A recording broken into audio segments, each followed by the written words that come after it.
Ça va, c'était bien samedi matin? Ah, Hein? on a dit que c'était trop intense. Il va falloir faire la deuxième mi-temps. Il faut faire la deuxième mi-temps. Ok, il veulent une deuxième mi-temps, mais c'est ce qu'on va faire. Ouais, Hein? c'était trop C'est d'informations. intéressant, hein? Toutes les informations, comment Mais on a la appris trop de Torah, choses. On a appris vraiment. la Torah est grande. Non, mais C'est là, comme l'océan. Vous voyez, à Miami, vous devez vous voyez l'océan, vous voyez la mer, vous voyez pas la fin. La Torah, c'est pareil. Amen. Alors, Rabotai, aujourd'hui, on va continuer nos rêves. On va rêver.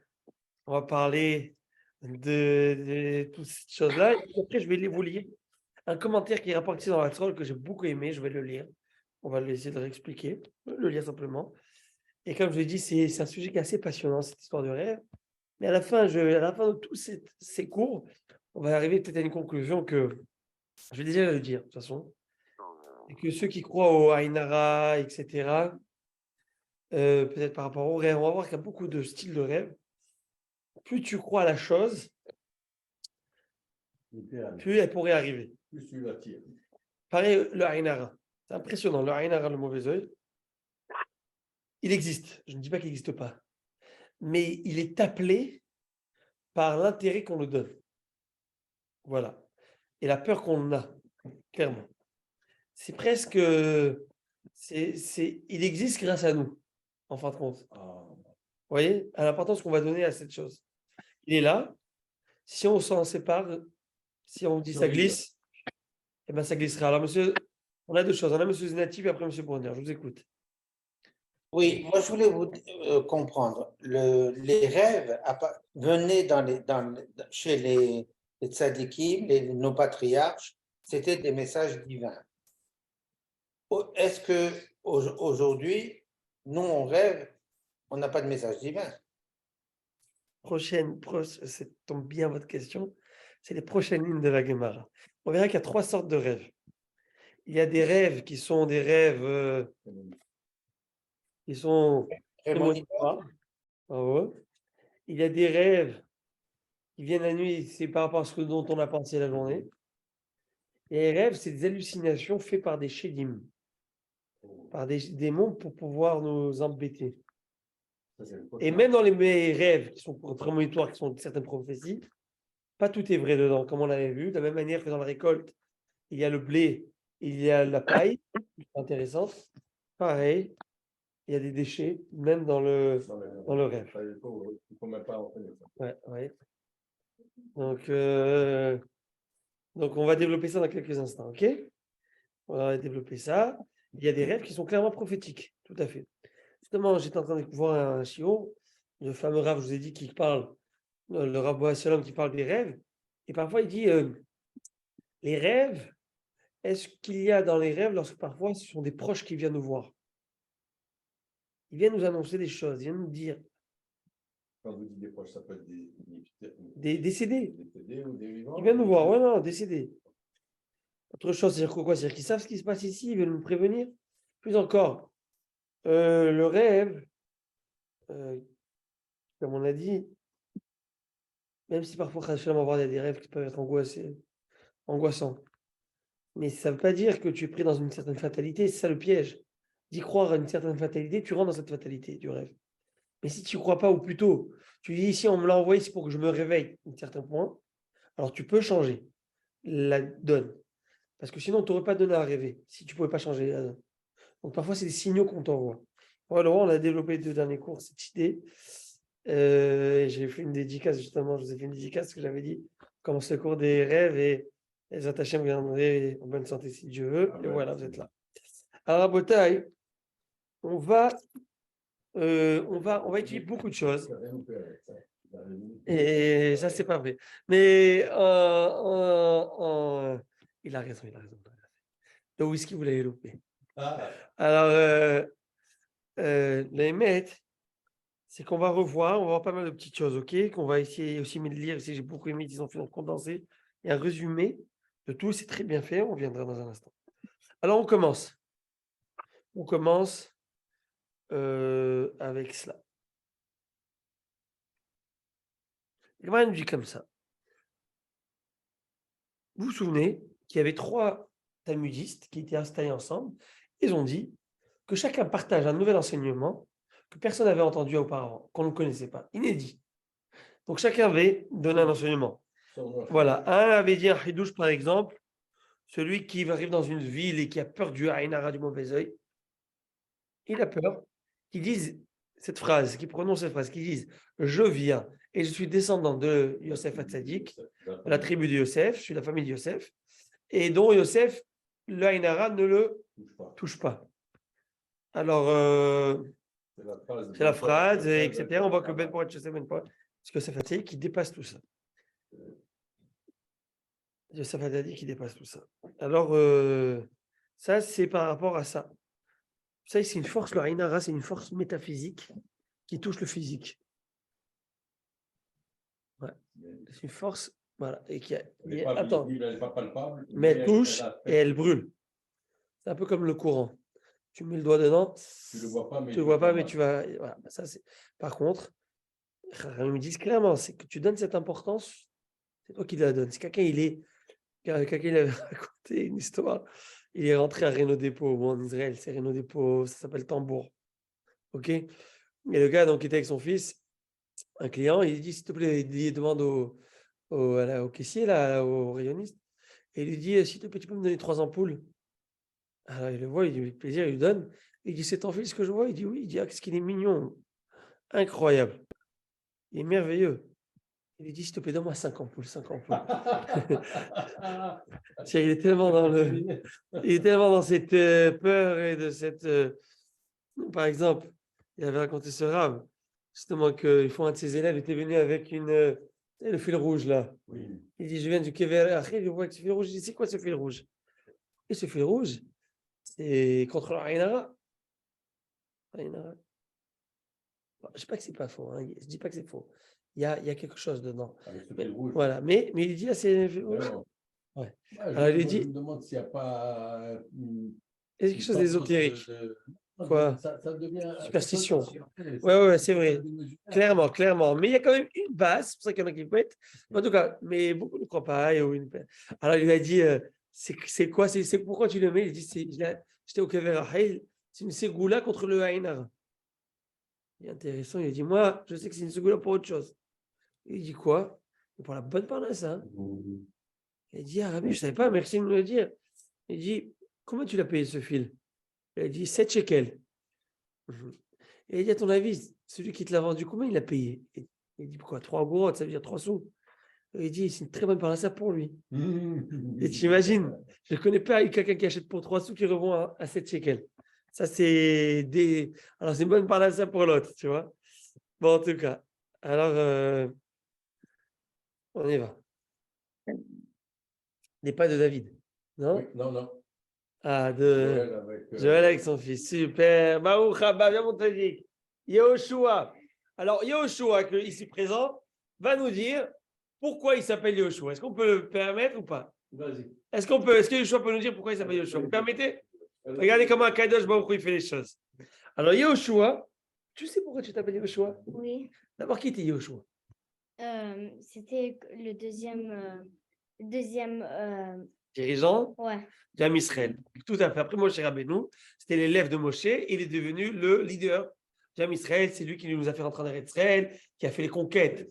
Très bien. De Moshe Rabbeinu. Qu'est-ce qu'il a alors, pourquoi tu t'appelles Yoshua? Pourquoi ton papa t'a appelé Yoshua? Est-ce que tu as une idée? Tiens, ça, je te fais avec le micro. Alors, interview. Pourquoi tu t'appelles Yoshua? Mon père, il savait pas comment trouver un nom bien pour moi. Alors, il a dit à Hachem, donne-moi un signe que ça. Comment appeler mon fils? Ouais.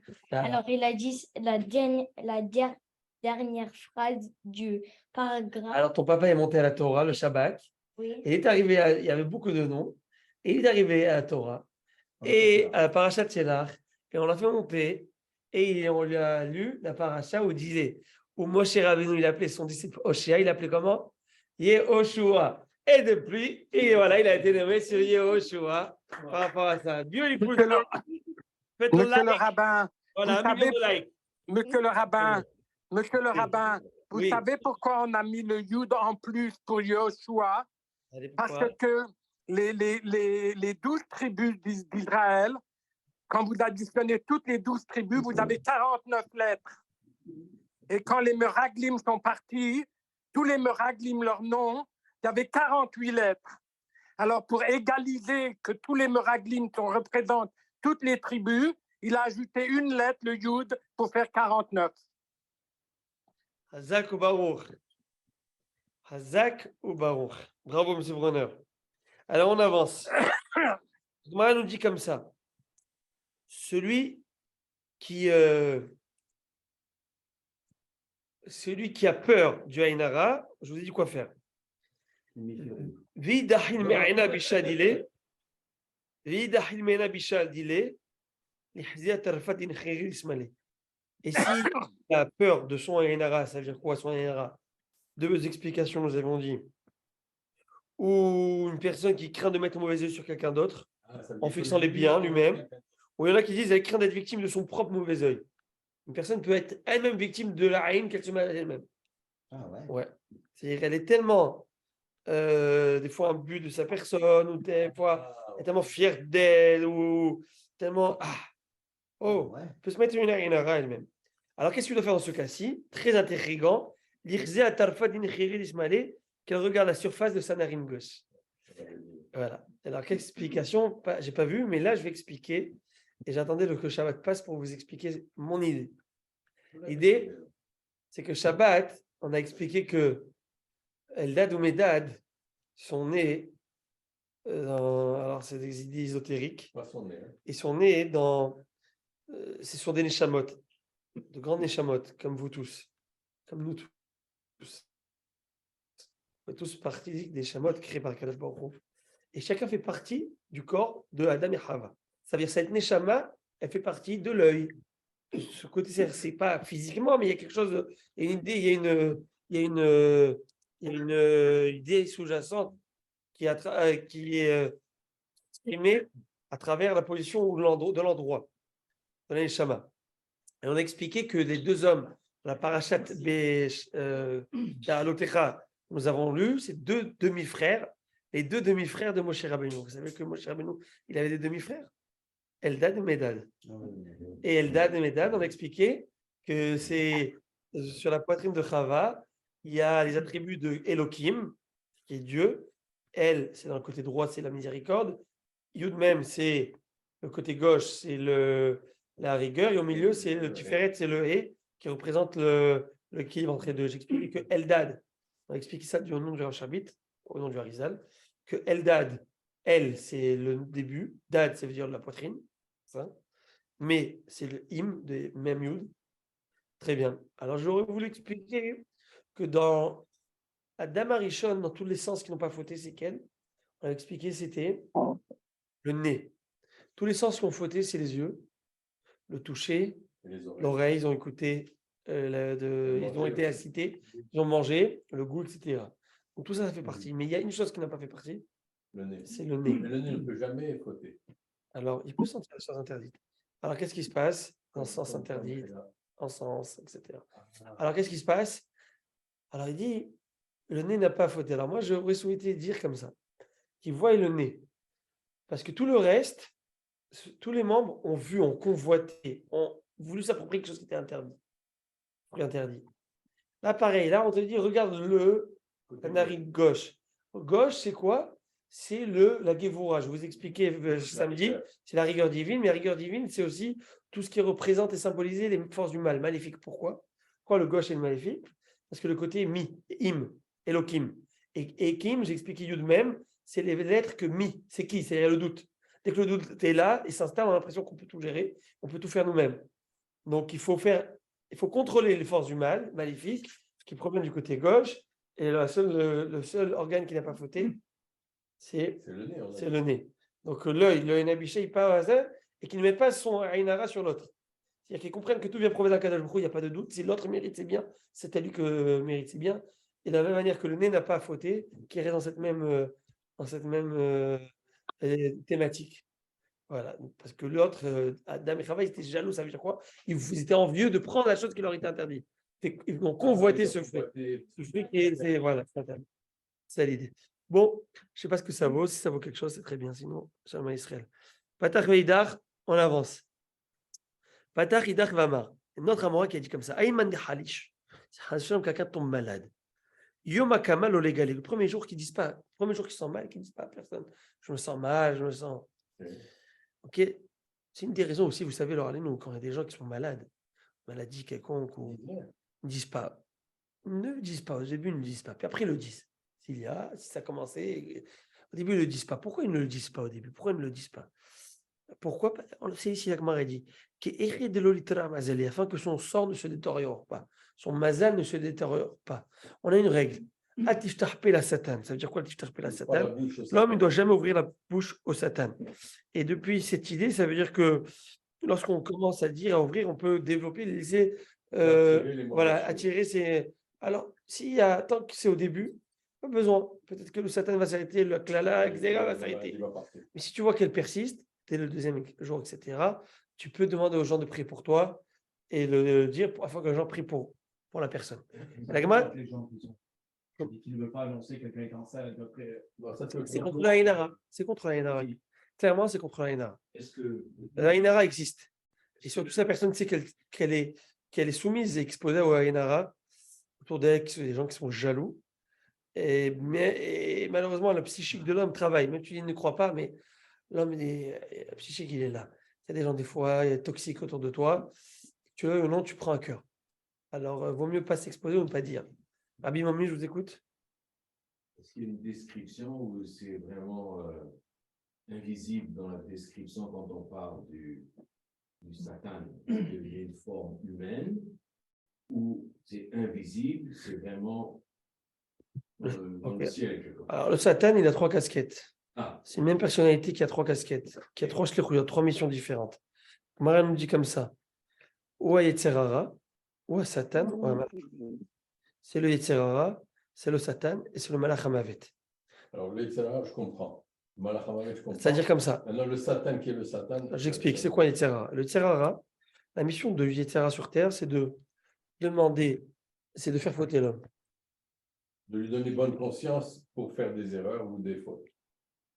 Sa mission, c'est d'essayer de le faire tomber. Point à la ligne. Pourquoi? Pourquoi le faire tomber? Pour qu'il puisse réussir à ne pas le faire tomber. Il faut qu'il y ait de la, on appelle ça en français, de la résistance. Sinon, c'est pas, sinon, s'il n'y a pas de Yetzerara, demain, on a tous des barbes et des papillotes jusqu'au nombril. Non. Ouais. Jusqu'au nombril, je ne sais pas, mais en tout cas, ok. Alors, donc, il y a cette résistance. Donc, il est là pour le faire fauter. Le moment où on nous a fait fauter, à Shalom, qu'est-ce qu'il va faire? Il monte au ciel. Et il devient, comme son nom l'indique, Satan. Satan veut dire procureur, accusateur. Satan veut dire accusateur. Mastine, c'est un accusateur. Donc, il devient l'accusateur. Regarde, tu m'as envoyé, tu as donné la vie à cet homme. Regarde, celui-là. Regarde le manque de loyauté. S'il fait, Hachem me dit, soyons patients, tu vas faire tes choix. Et s'il voit que l'homme ne fait pas, il persiste dans sa ravérote, il dit, tu peux changer ta 3e casquette, tu deviens Malach Hamavet, l'ange de la mort. Donc, où est Sarah ou Satan ou Malach Hamavet? On avance. Et qu'est-ce qu'on voit? C'est dans le même ordre. C'est dans le même. Et Satan, donc, ça représente toutes ces forces maléfiques. Ça représente tout celui qui veut te mettre à place. Ça représente. Et ça n'a pas sous aucun de Bereshit. Quand Caïn n'a pas supporté que Dieu ne l'a pas accepté, n'a pas agréé son corban, n'est-ce pas? Il n'a pas accepté. Eh bien, il est très énervé, mis en colère, et était, parce qu'une certaine manière, il a fait une certaine avéra, on va dire. Il a amené une récolte pourrie pour offrande à Dieu. Donc Dieu n'a pas agréé son corban. Il dit, tu te fous de moi ou quoi? Je crois que moi, je prends le pourboire ou quoi? Qu'est-ce que tu me donnes? Tu me donnes ce que tu veux pas jeter à la poubelle? Ça saute. On ne donne pas à Kadosh Baruch Hu, ça donne le meilleur. Alors, il lui a dit comme ça, les pétah hatadrovetz, les rateshukato. Il a une seule mission, le Yetzerara, et les rateshukato. Il a un seul désir, et il est focalisé tout son travail. Sa mission, c'est de faire tomber. Les pétah hatadrovetz. Et il est tapis sous les herbes, là, il attend qu'il peut surgir sous toi, te faire tomber. Il dit qu'il va avoir un instant, il va te le faire tomber. Il va prendre tout, le Yetzerara et sa force, c'est entraîné dans le cerveau de la personne, et au moment où il va faire une mitzvah, des fois réelle, vraiment avec l'envie, il va essayer à ce moment-là de te mettre un intérêt. Regarde qui est là, regarde, il va être fier de toi. Regarde, il va te mettre dans une situation où il veut prendre ta mitzvah. Il veut Non, il veut t'empêcher de la faire. ou t'empêcher de la faire, ou mieux encore, ou des fois c'est un peu plus fin. C'est beaucoup plus fin des fois. Des fois, c'est de prendre ta mitzvah et te l'amener vers le kavod. T'amener vers le. Et là, il te déchire de l'intérieur, tu n'as même pas idée, c'est un cheval de Troie. Il vient de l'intérieur et tu as fait toute une mitzvah, mais en fait, dedans, cette gava que tu as eue, cause de cette mitzvah, il te l'a amené tout de l'autre côté et pas du bon côté. Vous voyez? Chagiboura, c'est ce côté gauche. Ça représente le corps du mal. Tout à fait. Ça qu'on met de fine du côté. Oui. Alors, La main faible. On met sur le bras faible. mais c'est tout Hachem. Alors, Harry pose une question qui est très profonde. Et tu touches dans l'essence des fondements de la Torah, de la Kabbale, etc. Tout provient d'Akadosh Baruch Hu. Bien sûr, le Satan, il n'y a aucune existence qui ne vient pas de Dieu. Aucune réalité ne peut être réelle s'il n'y a pas la volonté de Dieu. Et donc, c'est Akadosh Baruch Hu qui a créé tout cela. Tout ça, c'est Akadosh Baruch Hu qui a créé. Il les a créés pour qu'ils soient là, pour nous mettre à l'épreuve. Oui, j'ai compris, pour la résistance. C'est tout ça. Donc, s'il n'y a pas cela. Mais à nous de ne pas choisir d'y aller. Tout à fait. Donc, de la même manière qu'il a choisi des bonnes choses à boire, des mauvaises choses à shalom. Tu dois choisir. Tu veux prendre soin de ton corps ou pas. Tu veux prendre du whisky, prends-y, mais après, il ne va pas te plaindre. OK? Non, mais pendant les courses, c'est autorisé. Apparemment. C'est-à-dire que tout ça provient, mais c'est notre travail d'affaiblir ses forces. C'est ton travail d'affaiblir ses forces. Mais la vérité, comment c'est venu? De quelle manière ça provient? Il y a beaucoup de choses à prendre, pas que je le connaisse, mais il y a beaucoup de détails à comprendre d'où ça vient. Est-ce que ça ne peut pas être l'excuse de l'individu qui dit parce que je ne suis pas arrivé, c'est le Sahara qui m'a empêché? Non, parce que justement, c'est ça le point de la grandeur de l'homme, c'est que l'homme a la possibilité de choisir, à la différence de l'animal, à la différence de l'animal et à la différence de l'ange. Donc, l'ange ne peut choisir, l'animal ne peut choisir. L'ange est intellectuel, cartésien, n'a pas d'émotion, on va dire, tandis que l'animal n'est qu'émotion. Nous, on a les deux. Et nous, c'est cet alliage des deux, de conscience. Science sans conscience n'est que ruine de l'âme. Et d'accord? Et donc, c'est cette difficulté. Et nous, alors le paresseux va dire, la meilleure, comme il disait l'autre, la meilleure manière de résister à la tentation, c'est d'y succomber. OK? Ça, c'est une belle phrase d'Angoy. OK? Mais c'est pas ça. L'idée, c'est de croire en nous, en la force qui nous a été donnée de choisir. Parce que sinon, sur cette base, nul n'est responsable de tout acte, de tout vandalisme, de toute possibilité de nuire.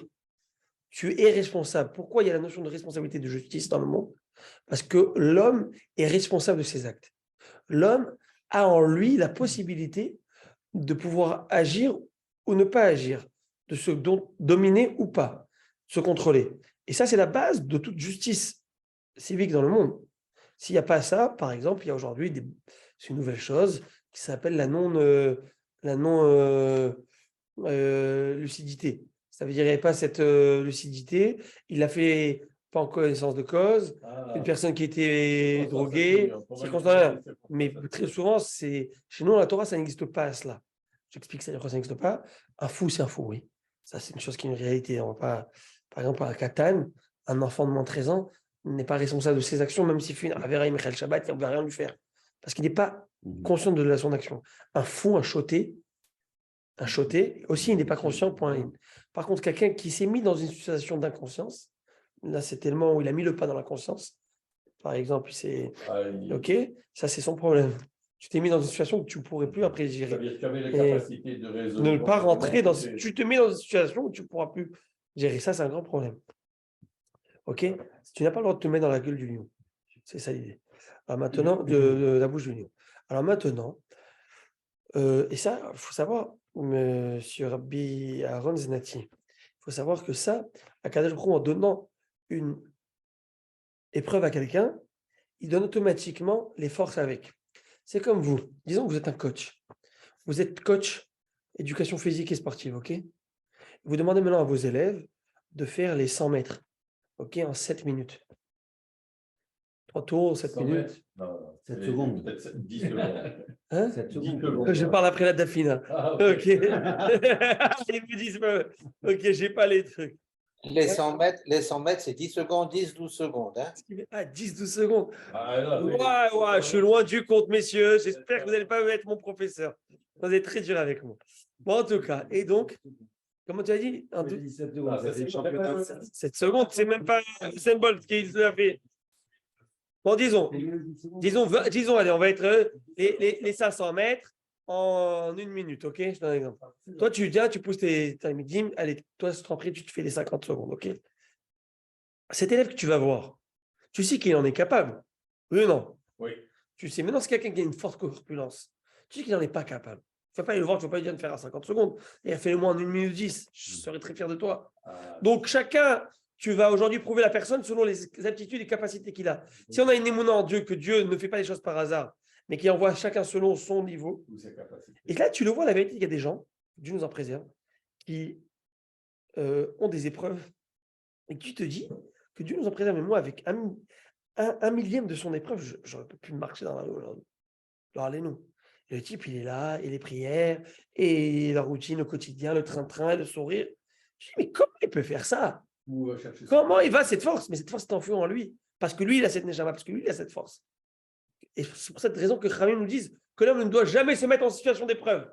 Pourquoi? Pourquoi l'homme ne doit pas demander une épreuve? Parce que quand on voit une épreuve, on t'envoie les forces pour la contrôler. Mais quand tu la demandes, tu n'envoies pas les forces avec. C'est pour ça que David Ameller, il a demandé une épreuve, je lui ai dit, je t'envoie, mais je ne t'enverrai pas les forces qu'il faut avec. Ça, c'est ton problème. Mais pourquoi David Ameller? Et parce qu'il a demandé, il dit Hachem, je voudrais te prouver que je suis loyal. Hachem me dit, ce n'est pas une bonne chose de demander. On ne se met pas dans une situation d'épreuve. Jamais. De la même manière que tu ne mets pas une situation d'épreuve ton enfant de 2 ans devant un ravin. Et vas-y, montre-moi comment tu fais le funambule. Tu marches sans tomber. Vas-y, montre-moi, je suis fier de toi. Tu ne feras jamais ça. Pourquoi? Parce qu'il y a un risque. Il y a un risque. C'est possible qu'il ne va pas tomber. 3 ans, 4 ans, 5 ans, 10 ans, 8 ans, 15 ans. Il y a un risque qu'il ne va pas tomber. Très possible. Très possible. Mais même si à 0,000001 probabilité, tu ne vas pas prendre la chance. Pourquoi? Parce que si Hachem, tu ne perds jamais de la vie. Pareil. Pourquoi tu te mets en situation de Yetzirah? Et si tu tombes? Et si tu tombes? Tu fais quoi avec ça? Ah, bah, c'est pas grave, je suis tombé. Tu es sérieux ou quoi? Je parle pour moi en premier, Michael. Are you serious? Tu te mets en situation de Nissan où tu vas voir ce que tu vas voir, tu vas faire ce que tu vas faire, tu vas écouter. Mais qui t'a. Et tu n'as pas peur que tu aies les chamas? Donc, nous, aujourd'hui, on met $500 000 sur des préventions incendie et des alarmes et des extincteurs et les portes coupe-feu et les tralouèdes. Ça, on est prêt à mettre. De peur qu'une fois, il va y avoir combien sont les probabilités qu'il y ait un incendie, je vous en prie. Une fois sur je ne sais. OK? Et c'est possible que pendant 500 ans, il ne va pas avoir un incendie. 1000 ans, 10 000 ans, il ne va pas avoir rien à voir. Mais on ne prend pas de chance. Parce que si jamais il y a. Dans le monde physique, tu comprends cette idée, ce concept? Ce concept, il existe et au plus grand de manière spirituelle. Parce que physique, c'est ponctuel. Mais spirituel, c'est ad vitam aeternam. Ta tâche, elle va être là toujours. Là où il n'y a pas de pressing. Actually, il y en a, c'est pas le Guinam. Mais vous voyez ce que je veux dire ou pas? Mais on préfère passer par. C'est pas qu'Hachem nous en préserve. Mais vous voyez ce dont je veux dire ou pas? C'est pour ça qu'écrire la paracha de cette semaine, ça tombe bien, vous parlez, j'en ai déjà parlé à l'époque de ça. Mais c'est pour vous, hein, je vous le dédicace. J'écoute. Et je veux vous voir avec un petit martini ou un petit gin tonic. C'est quoi, il n'y a pas ça en Floride? Vous allez avoir une bouteille spéciale quand je rentrerai, si Dieu veut. Ah, Dieu vous bénisse, Dieu vous bénisse. Attention, ne me saoulez pas, hein? Non, Dieu vous bénisse à vous. Ok, Tadaraba. Alors écoutez, messieurs. Il te dit comme ça, c'est le Rabbi Elchanan Wasserman, l'élève du Chafetz Chaim. Rabbi Elchanan Wasserman, c'est un géant. C'est un géant Torah, surtout une grande personne. Vous savez qu'il était aux États-Unis pendant la guerre mondiale. Sa yeshiva était en Europe de l'Est. Et il s'est fait tuer pendant le shiur Il s'est fait sortir. Les nazis l'ont sorti dans son shiur. Ils l'ont dit sors. Ils lui ont mis une balle dans la tête. Ils lui ont fait faire une beracha. Il a fait une beracha d'abord. Baruch Hashem, Elokeinu melech haolam hamekadesh shemo barabim. La bracha de Kiddush Hashem, c'est vraiment une balle. Mais lui, il était aux États-Unis. Il aurait pu ne pas venir. Il a dit je ne vais pas laisser mes élèves. Je ne laisse pas mes élèves. Je vais aller voir ce qui se passe. Il est parti. Malheureusement, c'est fait. En tout cas, Rav Wasserman, il dit comme ça. Rav Wasserman, il dit, il écrit dans le passage de la Torah, la paracha de cette semaine. Je le fais en tunisien. Vous mettrez les titiotes afin de vous souvenir toute ma Torah et que vos yeux et votre cœur ne soient pas, que votre cœur et vos yeux ne soient pas détournés par les dévoiements de la vie, etc. Et que vous ne voyez pas. Donc on met les titites pour se rappeler que Dieu existe. Il était peut-être en bleu à l'époque, bleu qui est le ciel, la mer, le ciel, etc. Souvenez-vous de la Torah, souvenez-vous de Dieu, souvenez-vous quelqu'un au-dessus de vous, afin que vous ne soyez pas détournés du cœur et des yeux. Les yeux, vous comprenez facilement c'est quoi être détourné des yeux. Vous avez compris, tu vois quelque chose qui est interdit, tu as envie, etc. La passion. Maintenant, Rav nous disent, ça c'est Rashi. Rashi, il explique que les yeux voient, le cœur reçoit le signal, il s'échauffe, et le corps continue là. Tu vois un bel article, nous tu veux l'avoir, tu dis il faut que je me le procure. Et tu peux faire tralouette pour te le procurer. Donc ça, c'est le cœur, et il y a d'autres choses, vous comprenez. Maintenant, le Midrash est très intriguant. Le Midrash, il dit Lotaturu achare levavchem. Ne vous détournez pas par votre cœur et pas par vos yeux. Et le Midrash de dire, impressionnant ce que va dire le Midrash, ne vous détournez pas de votre cœur, ça signifie quoi ne pas se détourner du cœur? Ça signifie ne pas devenir hérétique. Ça signifie ne pas devenir athée plutôt. Zo minut, c'est l'athéisme. Dieu te demande de mettre les titis, de faire la Torah pour ne pas te détourner de Dieu au point d'en devenir athée. Et c'est ça qu'écrit la Torah. Ne vous détournez pas, ne vous dévoyez pas avec votre cœur. Ça veut dire se dévoyer avec le cœur. C'est la notion de devenir athée. Ne pas se détourner par rapport aux yeux. C'est le znout. C'est quoi le znout? La débauche. Parce que la débauche, si quelqu'un a les yeux, il ne voit pas. Donc la débauche, c'est les yeux. Maintenant, messieurs, selon ce midrash, et là je vous pose cette question, c'est demande de Rav Wasserman, la débauche par les yeux, est-ce que c'est clair? Oui, c'est compréhensible. Maintenant, le cœur, n'est-ce pas, où il y a le sang, c'est les émotions, bravo, c'est le sentiment, n'est-ce pas? C'est l'instinct, c'est très bien. Donc l'émotion, c'est une chose. Donc l'envie, la passion, c'est là le cœur. Maintenant, tout ce qui est cartésien, tout ce qui est rationnel, ça provient de où? Du cerveau, la tête. L'athéisme, messieurs, est-ce un cheminement rationnel, logique, ou c'est une émotion? Moi, je dirais que c'est les deux. Attendez. Logiquement, avant de me dire un Hilouch. C'est la tête. La tête. La tête, oui. Tu réfléchis, tu arrives à une équation. L'équation de Dieu. Oui ou non? Elle est où la justice dans le monde? À la Darfour, ils sont en train de crever de faim, là. Qu'est-ce qu'ils font? Et là, et si. Pourquoi cela en Ukraine? Tu te poses des questions, tu arrives, patati, patata, patata. Donc le gars, après mûre réflexion, quelques années, est arrivé à la conclusion, qu'à Dieu nous plaise, d'être athée. Et... Donc, normalement, si la Torah veut te dire ne sois pas athée, elle aurait dû dire ne vous retournez pas après vos pensées, après votre cerveau, après votre intellect. Et la Torah ne dit pas ça. La Torah dit ne vous détournez pas après votre cœur. Pourquoi donc? Et là, Rabbi Maurice va nous dire pourquoi donc. Parce que c'est les émotions qui vont aller. Soyons philosophiques. Deuxième pas. Soyons philosophes, Rabbi Alex. Soyons philosophes. Comme la poule. Soyons philosophes. L'idée, elle est comme ça. C'est que nous dit le Rav Wasserman, et it's beautiful. I'm going to bring it here to say back. Comment on dit ça again? Maybe Shabbat. Because it's beautiful what he said. He said like that.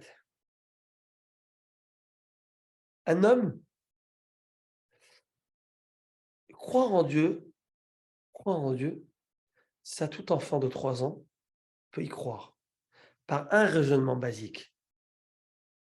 Ce verre n'est pas venu tout seul ici. Et ça suffit, ça. Il ne faut pas s'appeler Albert Einstein pour comprendre ce que je viens de dire. C'est la forme la plus brute, mais la plus basique de croire en une existence première. Point la ligne. Appelle-la ce que tu veux. Moi, je l'appelle Dieu. Appelle-la ce que tu veux. C'est Hachem. Basique. Tu veux croire en Dieu, ouvre les yeux. Maintenant, l'homme a envie de profiter. Parfois et très souvent dans l'interdit. Je veux manger où je veux. C'est beaucoup moins cher en plus. Je veux profiter tel que j'ai envie. Je veux utiliser mon argent comme j'en ai envie. Et je ne veux pas rendre des comptes à personne. Le problème, c'est que après avoir fait ce que j'ai fait cette journée, pas très valeureux, je me mets au lit et je m'allonge, je pose ma tête sur le coussin et ce qu'on appelle en français la conscience me travaille. Les remords. J'aurais pas dû faire ça. Aïe, aïe, aïe, ça va me coûter cher là-haut. Aïe, aïe, aïe, je regrette. Khram. Alors, tu sais quoi, les remords? C'est pas bon, les remords. C'est pas bien. Alors, tu sais quoi? C'est plus facile de croire qu'il n'y a pas de Dieu. Et s'il n'y a pas de Dieu, j'ai pas de conscience parce que j'ai pas de compte à rendre. Et si j'ai pas de compte à rendre, je suis très bien et je suis heureux. Donc, nous dit Aïe. Et ça, c'est très profond ce que je veux dire à Botaï, vous le verrez. Ouvrez juste les yeux, vous allez voir que c'est vrai, après on va rentrer dans les détails. Tu as envie de faire quelque chose. Pour excuser cette envie, tu viens et tu dénies Dieu. Tu rejettes Dieu, tu renies Dieu. C'est plus facile. Donc, c'est l'émotion qui te pousse à ce rationnel. Et dès que l'émotion pousse le rationnel, ton rationnel, c'est du pipeau. C'est du bluff. C'est comme quelqu'un veut le pouvoir. Il veut le pouvoir. Il aime le pouvoir. Il va te prouver A plus B, il faut faire cette guerre contre les Ukrainiens. Parce que c'est vraiment vital. C'est parce que tu es assoiffé de pouvoir. Tu n'as même pas de recul.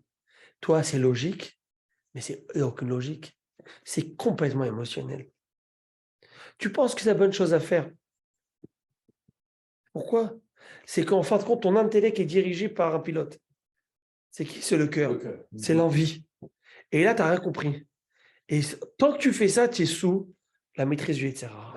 Voilà. Dès le moment où ce pilote il remonte ici et il dirige le cœur, c'est toi le king. C'est toi le melech. Le melech, le mort, lève, kaved. Melech, mort, lève, kaved. Sinon, chas shalom, ce qui se passe, c'est le contraire. Kaved, lève, mort, qu'est-ce qu'il nous dit? Kalem. Kalem, c'est qu'il a dit Bilam, modulé, anéanti. L'anéantissement de l'homme, individuellement et nationalement, collectivement, c'est lorsqu'il n'arrive plus à se dominer. Et là, il va dire Rabbi Lam, on va le voir dans Parashat Pinchas, Parashat Balak, on voit les filles de Moab qui changent du Moab Lev Kaved, le contraire, Kaved Lev Moab, et là, automatiquement, tu auras l'anéantissement du Ham Israël, et ce qu'on appelle la Shoah lente, et ça s'appelle l'assimilation. Voilà, ça s'arrête là. Vous voyez ce dont je veux dire ou pas? Bah oui. Je peux prendre de l'eau. Je vais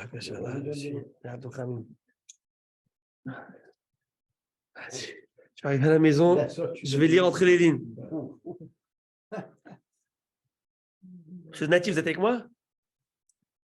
Absolument, je vous écoute, Rav. Il est où? Baruch Hashem. Alors maintenant, on avance. La Gemara. Continuons notre Gemara. On peut y aller? Oui. Sur la loose? Oui ou non? On est quelle page, Rabbi? J'ai sauté. C'est un peu ce que j'avais ici, depuis l'ancien chiot. Ça fait longtemps que je n'ai pas mis cette veste, j'ai trouvé un stop-tout que vous m'avez donné à l'époque. Les bonbons, stop-tout. Rabbi, quelle page on est? On était par cœur pour l'instant. Maintenant, on est 55, il faut aller au B. On y va. La Gemara nous dit, un homme, lorsqu'il tombe malade, Hazve Shalom, qui ne dévoile pas au départ, si Hazve Shalom ça persiste, qui demande, qui dévoile afin que les gens prient pour lui. Et la Gemara nous dit comme ça, qu'il y a des Rava comme Rava, ce grand talmudiste, qui a va Halish lorsque Rava tombait malade, Yom HaKamal l'Omégalé, le premier jour où il se sentait mal, il ne révélait pas sa maladie. Pourquoi ne pas ouvrir la bouche au Satan, prier, etc. Mais quand va aller là, à partir de ce moment-là, si la maladie persistait, Amar les Chamé, il disait à son serviteur, Pouk Achiz Rava Halash, sors au marché et annonce que Rava est tombé malade. Et tu leur diras comme ça, Man derahim li, celui qui m'aime, li ve'alay rahamé, qui implore Dieu de m'octroyer sa miséricorde. Human Desaneli, et celui qui m'aime pas, les Hadeli, qui soit heureux, qui soit content que je suis tombé malade. Allez, va aller leur dire comme ça. Et pourquoi qu'ils soient contents, la Gemara dit octive, parce que le pasuk nous dit comme ça, c'est un pasuk des proverbes, qui est une beauté ce pasuk. Bin fol oivecha tismach. Lorsque ton ennemi tombe, ne te réjouis pas. Ben Israël qui voit son ennemi. Vous savez, il n'y a pas plus bon, malheureusement, il n'y a pas plus bon sentiment que la vengeance. Mieux, pas Pas plus bon. meilleur. Il n'y a pas plus bon, il n'y a pas meilleur, excusez-moi. Pas mieux. Meilleur. Il n'y a pas mieux sentiment. Le meilleur sentiment. Meilleur sentiment. Eh ouais, je vais le dire. Si vous connaissez, moi, baraka. Eh ouais. Mais c'est toi qui as raison. Tu as dit Le meilleur. meilleur. Tu as dit enfin meilleur.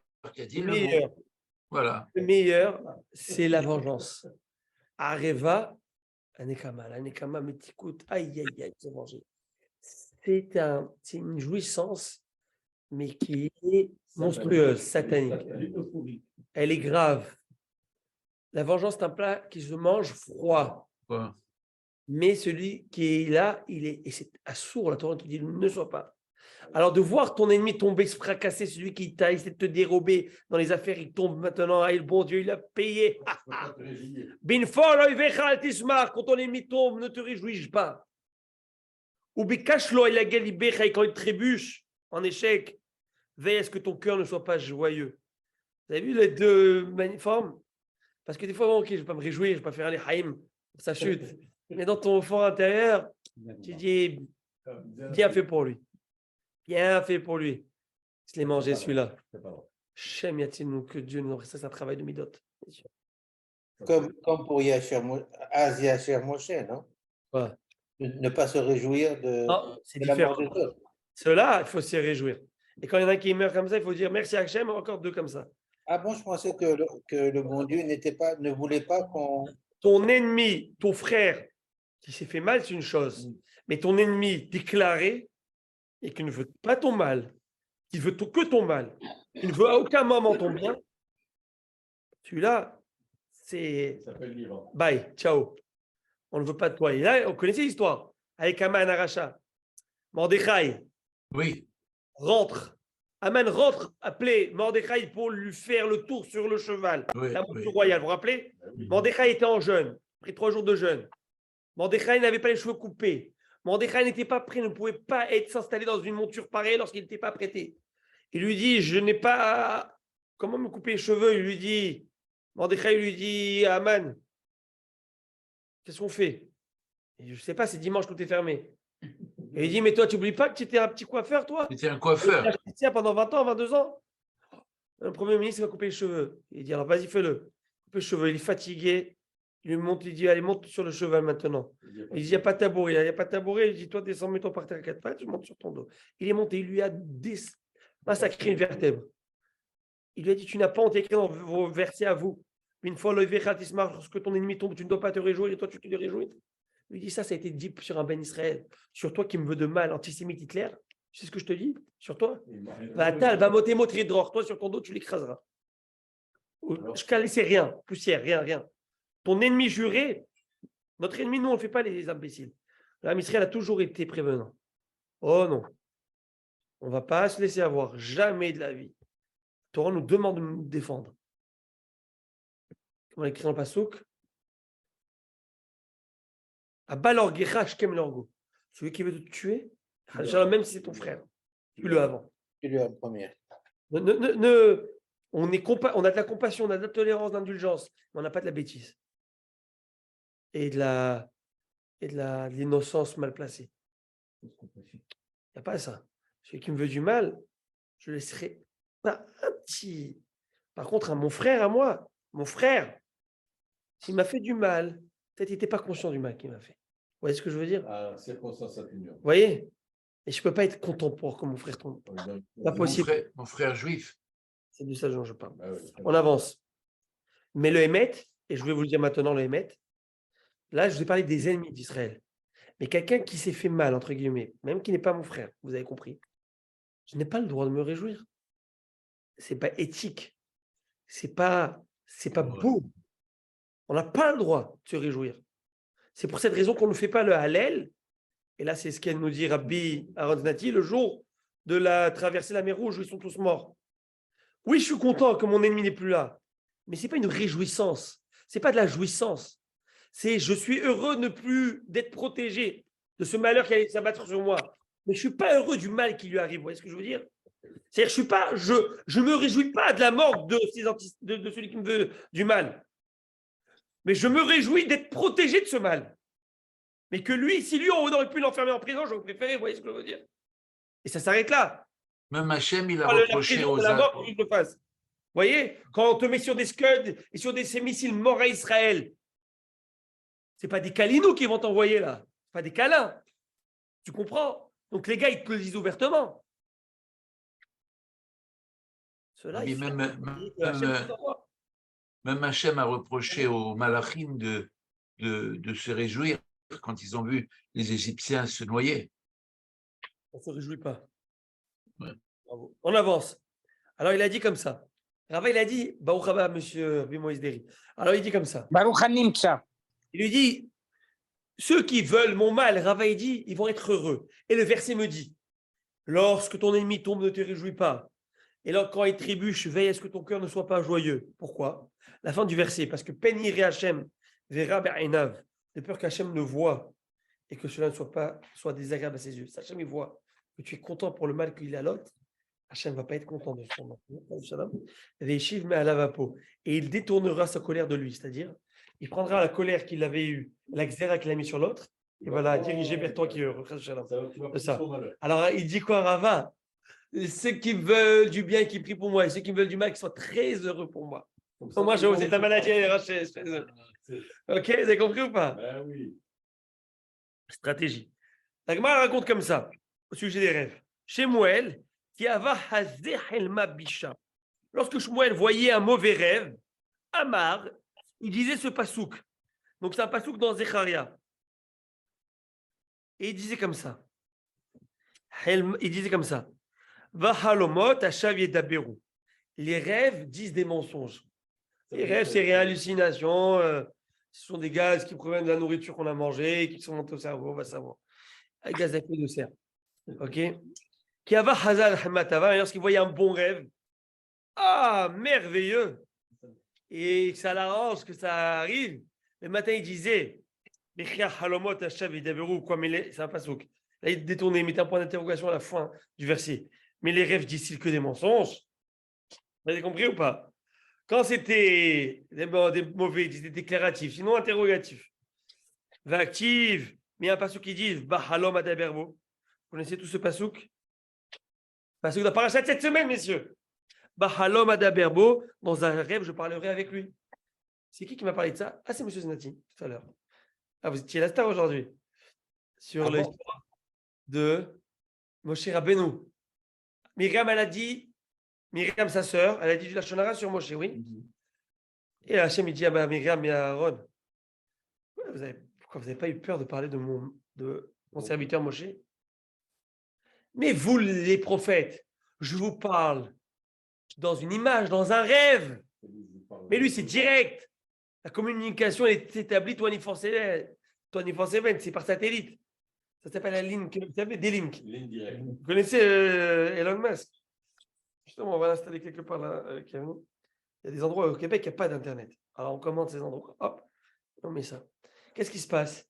Lui, c'est direct la communication. Mais vous ou d'autres prophètes leur parlent en rêve. Donc, on voit bien que les rêves, c'est prémonitoire. Les rêves, ça vient annoncer de vraies choses. Alors, chez moi, quand il voulait que ça l'intéressait, que le rêve venait, il a mené un autre verset. Halom et Daber, Dieu vient me parler dans le rêve. Ben voilà, il vient me faire une prophétie, il veut que ça arrive. Vous voyez. Mais toute l'idée, en fait, c'est que le rêve, comme j'ai dit, c'est une lettre. Si tu ne l'as pas ouverte, tu ne sais pas ce qui se dedans, l'émotion n'est pas vraie. Ça veut dire que tes taxes, ou tu dois payer, ou je ne sais pas moi, une mauvaise nouvelle, quoi que ce soit. Tant que tu n'as pas lu la nouvelle, tu n'es pas malheureux. Alors pareil, alors là, il disait, il amenait vers le bien, toujours. On avance. Il y a deux versets qui apparemment sont contradictoires, et la Gemara, elle va les analyser. Rava, il revient une contradiction de deux versets. Il y a un verset dans le paracha qu'on a vu de cette semaine, Bahalom Ader Berbo, dans un rêve, je parlerai avec Hachem, avec la personne. Et un autre verset, dans Zacharie, il te dit, les rêves disent des mensonges. Ça veut dire qu'il n'y a aucun sens prophétique. Alors, les rêves, ils disent quoi en fin de compte? C'est la même Torah, non, dans Zacharie, dans la Torah. Alors, les rêves, c'est des blagues ou les rêves, c'est vrai? On en fait toute une histoire, ça me donne sommeil. Ça va faire des rêves. Ça dépend comment on les interprète. Ça dépend comment on les interprète, d'accord. Alors, mais si les rêves, c'est des foutaises, alors que tu les interprètes bien ou pas mal, on s'en Ça fiche. va avoir aussi l'influence. Mais si c'est vrai, ça veut dire quelque chose dedans. Alors, il y a quelque chose ou il n'y a pas quelque chose? Il y a quelque chose. Alors, tu me dis oui, tu me dis non, tu me dis. Alors, On ne sait pas sur quel pied danser. On va parler, parce que je vous dis à la fin, il va y avoir un petit résumé. OK? L'Okash, la Gemara dit il y a deux choses. Kanali des malach, kanali des chèdes. Lorsque Passouk nous décrit que le rêve, il a une véritable sens prophétique, c'est lorsque le rêve, il vient par l'intermédiaire d'un ange. Dieu m'a envoyé un ange me le dire. Mais quand il vient, et le verset qui me dit que ce sont des bêtises, des hallucinations, c'est lorsque c'est envoyé par un démon, un shed. Un shed. OK. Dans 2 minutes, on va lire encore 2 phrases et après on va expliquer. Parce que là, ça va me dire, alors comment je peux savoir si mon rêve, ça provient d'un shed ou ça provient d'un ange? Est-ce que ça vous arrive, vous, de rêver souvent, monsieur? Vous, ça vous arrive? Oui. Vous rêvez beaucoup? Ouais, je suis tout le temps dans la rêve. Non, mais j'arrive à me souvenir. Prenez autopilote dans la Tesla. Alors. Hein, vous rêvez souvent? Non? Pas trop? Tu rêves, Yoshua? Tu dois rêver, mais Tu rêves, Yoshua? Tu dors, parce que tu vas la montre. C'est Mommy? Non? tu ne te rappelles pas de tes rêves, mais tu dois rêver. Parce que si tu ne rêves pas plus que. Zlati, vous rêvez des fois? Il peut passer une bonne nuit. Oui, oui. Oui. Chez Bronner? C'est pas même de pas rêver 7, tu dois rêver 7 ou tu les Non. mais tu J'ai rêves. Pas de rêve? Il y a des C'est à rouge? qui sont ceux. Moi, je rêve beaucoup. Mais il y a ceux à la fin, avant de se réveiller. C'est là que tu te D'ailleurs, À tous ceux qui c'est rêvent impossible de ne beaucoup, pas rêver. vous les réveillez-vous, parce que là, on a plein chez vous. Ok, on avance. Alors, on va le voir dans un instant, tous les rêves. que celui qui ne rêve pas plus que 7 jours. On avait expliqué ce qu'il avait dit, le gars du Vina. Amar Bizna Bar Zavda, Amar Rabbi Akiva, Rabbi Bizna, le fils de Zavda, dit au nom de Rabbi Akiva. Amar Rabbi Panda, Amar Rabbi Nachum, qui a dit au nom de Rabbi Panda, qui a dit au nom de Rabbi Nachum. Amar Rabbi Birim, qui a dit au nom de Rabbi Birim. Mishum Zaken Echad, qui l'a rapporté au nom d'un vieux, un certain vieux, un certain ancien. Non, c'est, je crois, on a vu. Et c'est qui? Non, la Gemara va dire c'est qui ce vieux? Rabbi Bena. C'est Rabbi Bena. Qu'est-ce qu'il a dit? Et c'est il y avait 24 interprètes de rêve à Jérusalem. Il y a des échoppes, des petits magasins, des boutiques. Interprètes de rêve. Aujourd'hui, si tu vois ça, c'est écrit plutôt charlatan. Mais en tout cas, interprète de rêve, ok? Alors, il y en avait 24. Une fois, j'ai fait un rêve. Valarti et-elle koulam. Et je suis allé chez chacun d'entre eux pour demander son interprétation. 24 fois. J'ai été 24. Là, tu payes cher la consultation. Le rêve, ça lui a coûté cher. C'est devenu un cauchemar. Il a eu 24. Ou moi, j'ai patalisé, le patalisé. Que lui m'a interprété, de l'autre ne m'a pas interprété. 24 versions. Les koulam il pourtant, toutes ces interprétations sont réalisées avec moi. C'est-à-dire que chaque événement qui avait été présagé s'est réalisé. Et on va le voir pourquoi. Ça veut dire que ce rêve était doté de plusieurs significations, tous mélangés dans la même série d'images, et chaque interprète n'a perçu qu'un seul aspect du rêve. Mais toutes les interprétations sont réalisées car elles étaient toutes valables. Dans 2 minutes, on va lire tout un résumé qui est beauté. On avance. Tout ça, c'est pour te dire, les Kayem Hachenema, pour te dire, pour te dire la même règle qu'on avait tout à l'heure, que tous les rêves proviennent et se réalisent selon l'interprétation qu'on donne. Alors maintenant, il faut comprendre les rêves. Là, je vais vous donner, c'est long, on va terminer avec ça le chiot, on va expliquer. Il y a aussi le pouvoir de suggestion. C'est quelqu'un d'interprète qui a le pouvoir de suggestion, que ça te travaille et tu vas faire en sorte que l'événement va se déclencher comme. Aïe, ça s'appelle l'autosuggestion. Vous connaissez ça? Hein? Vous connaissez cette idée dans la psychologie? Hein? Vous connaissez ou pas? Oui. Oui? C'est quoi l'autosuggestion? C'est connu. C'est l'action de s'influencer soi-même, consciemment ou non, afin que la conduite suggérée se réalise en dehors de la volonté d'une manière presque automatique. C'est comme des gars, pour que tu nous en préserves, je donne une idée. Ils sont le juge. Le gars, il a volé quelque chose, ok? Le gars, il se convainc qu'il n'a pas volé. Non, j'ai pas volé. Non, j'ai pas volé. Je vous promets, je n'ai pas volé. Non, mais il se convainc. Il se convainc tellement, c'est que le gars, il croit à ça. Et tout d'un coup, on lui sort il y avait une vidéosurveillance caméra qui lui montre il voit ça, lui-même, il est choqué de l'image qu'il est en train de voir. Parce qu'il s'est tellement conditionné à croire à sa vérité, c'est que les gens, malheureusement, que Dieu nous préserve, ça peut arriver, qu'on se croit tellement à notre propre mensonge, ou propre vérité plutôt, qu'on est tellement dans un délire, on n'arrive pas à s'en sortir. Pas ce chiot, mais le prochain chiot, on fera le résumé des 3 catégories qu'il y a dans les rêves. Et il faudra essayer de comprendre comment on peut définir qu'est-ce qu'un rêve est un vrai rêve. Est-ce que le rêve, c'est juste le reste de la dafina qui est monté au cerveau? Alors ça, on verra Bezrat Hashem, le prochain chiot. Messieurs, je vous souhaite une très bonne soirée.